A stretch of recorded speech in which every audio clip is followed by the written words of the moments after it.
Oh, the ever-expanding MCU, there's so much to offer and so much to unpack. This is true to the extent that sometimes we notice little loopholes or secrets that we need an answer or an explanation to that we don't end up getting for a long time. You can theorize all you want, you can scour through Reddit looking for answers, but until it's canon, I'm afraid it doesn't count. And my god, is it good to get official answers to these things. So I'm Amy from What Culture, and here are 10 obscure MCU movie secrets that took years to discover. 10.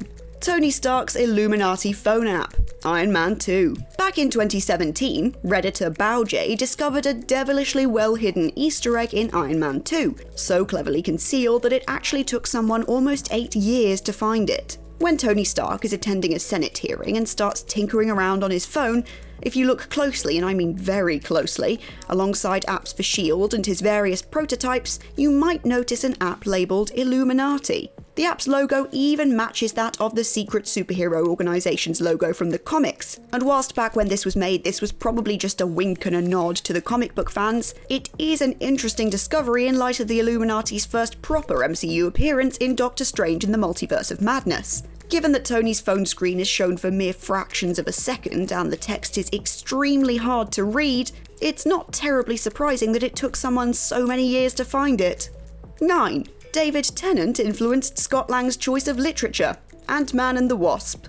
Now this is a super niche reference, and so fans can't really be blamed for failing to pick up on it until over 2 years after the fact. In Ant-Man and the Wasp, you'll probably recall that we briefly see Scott Lang sobbing whilst reading the beloved weepy novel The Fault in Our Stars. Whilst the joke simply seems to be that Scott is unexpectedly enjoying this book that's definitely targeted primarily at teenage girls, it actually goes a whole level deeper. Turns out this whole gag is a reference to a 2016 Marvel interview with actor David Tennant, who played villain Kilgrave in the Jessica Jones series. In the interview, he was asked which Avenger he thought would cry the most whilst reading The Fault in Our Stars, and at this point, you can guess the answer. Tennant duly replied that it would surely be Ant-Man, and so Ant-Man director Peyton Reed decided to pay hilarious, low-flying tribute to this in Ant-Man's next cinematic adventure. It's such an off-piste nod that a fan likely only spotted it by pure chance after watching the Tennant interview, and in the few seconds it took to connect the dots,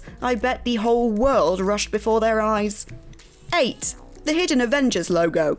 Thor. Kenneth Branagh's Thor may not be one of the MCU's most beloved movies, but it perhaps doesn't get enough credit for its unique visual identity, with Branagh proving the perfect director to milk the story's Shakespearean majesty for every epic drop.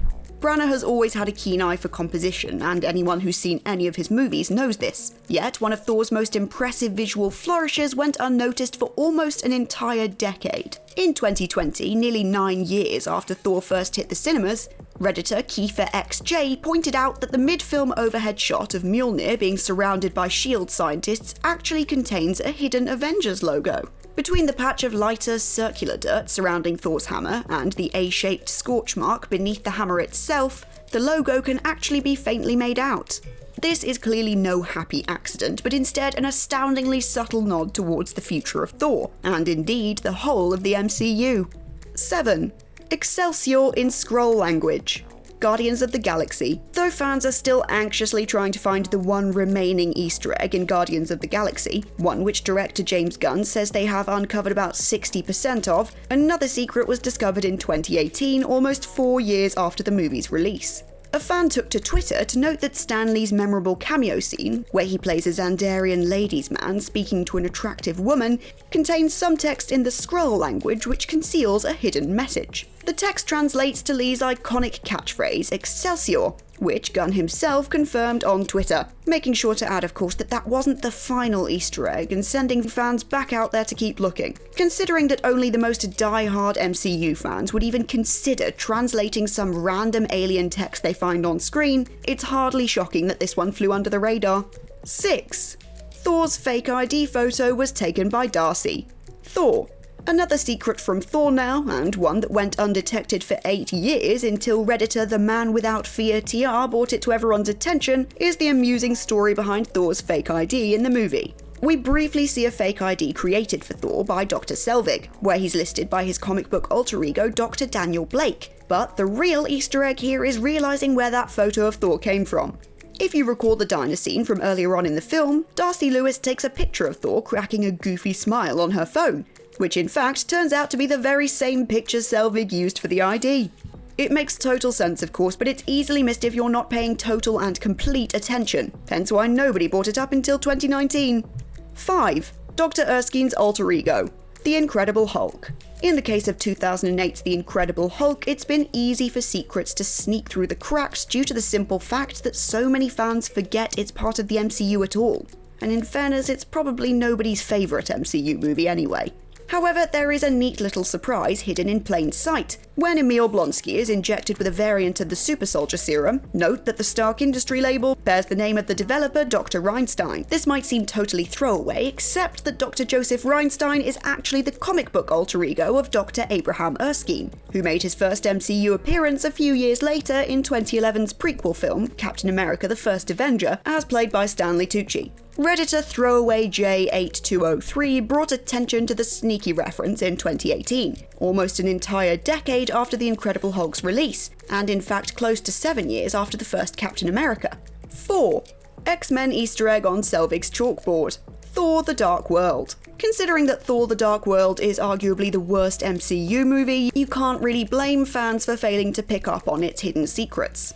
Because really, beyond die-hard Marvel fans, who has ever desired to rewatch this movie? To that end, this deep-cut reference laid dormant for well over 6 years before it went viral in 2020, when a fan noticed that Dr. Selvig's chalkboard in the mental institution where he's incarcerated contains a distinct X-Men reference. Among Selvig's various multiversal scrawlings, the chalkboard contains the phrase "the fault" on the right-hand side. No, Selvig's not talking about the fault lines, but rather referring to a concept from Marvel Comics, a rift in the space-time continuum which subjected Earth to alternate universes. The Fault has played an important role in X-Men comics over the years, more recently serving as a breeding ground for the parasitic insectoid alien race known as the Brood. It's easy to infer from this that the Dark World's Convergent event threatened to create just such a space-time rift in the MCU's Prime universe, though the fact that Selvig is himself aware of the term is very interesting. 3. The significance of the number 12. Since the MCU's relatively early days, the number 12 has appeared prominently in a number of situations. From Tony Stark telling Pepper Potts to give yourself 12% of the credit in the Avengers, or to Peter Quill professing to have 12% of a plan in Guardians of the Galaxy. Even Quicksilver telling Scarlet Witch that he's 12 minutes older than her. In fact, there are more than a dozen prominent uses of the number 12 from Iron Man to Captain America: Civil War alone. And whilst this emerging pattern went unexplained for many years, James Gunn took to Twitter in 2016 to demystify it. Gunn noted that the number 12 is often used in comedy writing because it's the highest number with just one syllable, allowing it to be plugged easily into any fun one-liner. Sadly, if you thought there was any wider comic booky significance to the ubiquity of the number 12, then you're out of luck. But Gunn's explanation is arguably a bit more interesting. 2. Taika Waititi's fourth cameo. Thor: Ragnarok.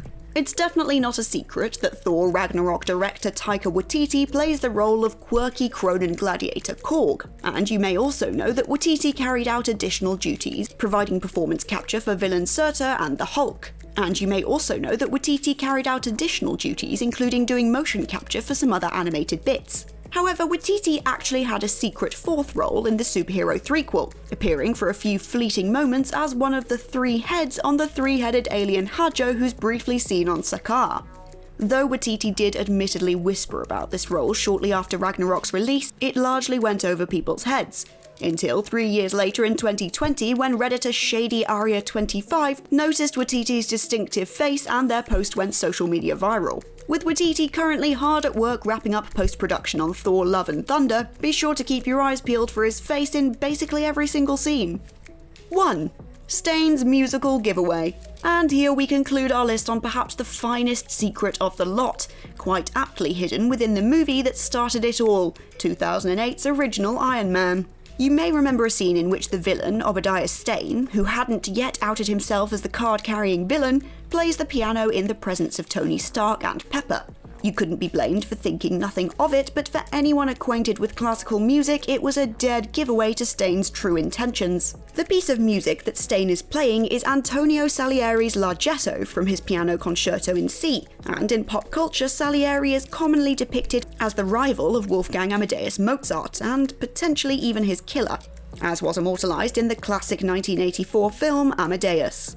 That Stane is playing Salieri on the piano is all too fitting, considering that, allegedly like Salieri, he grew envious of the younger talent who surpassed him and consequently went on to plan their demise. Whilst historians generally consider the popular characterisation of Salieri to be false, the saboteur/murderer label has nevertheless stuck, and is clearly what this music choice is referencing.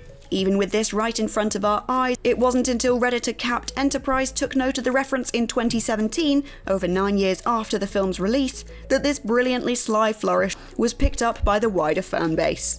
And on that note, we've reached the end of this list of 10 obscure MCU movie secrets that took years to discover. If you can think of any more, then let us know in the comments down below, and remember to check out whatculture.com for more lists and articles like this every single day. As always, I've been Amy from What Culture, and I'll catch you next time.